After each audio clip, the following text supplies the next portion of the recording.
Praise the lord. నేనైతే దేవుని మందిరములో పచ్చని ఒలీవ చెట్టు వలె నున్నాను.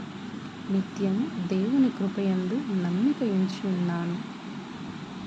రోజు ఇలాగా దేవుని వాక్యము చదువుకొని జస్ట్ దేవునికి అయ్యా ఇప్పటి వరకు కాచి కాపాడినందుకు వందనాలు. పడుకోబోచున్నాము తండ్రి. మంచి నిద్రని, చురుకైన మెలకువను ఉదయాన్నే ఇచ్చి మిమ్మల్ని స్తుతించే భాగ్యాన్ని అనుగ్రహించు తండ్రి అని 2 ముక్కలు ప్రేయర్ చేసుకొని దేవునికి థ్యాంక్ యూ చెప్పుకొని పడుకుంటే మంచి నిద్ర వస్తుంది. ఉదయాన్నే చురుకుగా లెగుస్తావు. అలాగ రోజు చేసి చూడండి. మీ దినచర్యలో ఏదో ఒకరోజు తప్పక నువ్వు ఒక గొప్ప అద్భుతమైన కార్యం నీ జీవితంలో చూస్తావు. ఆమేన్.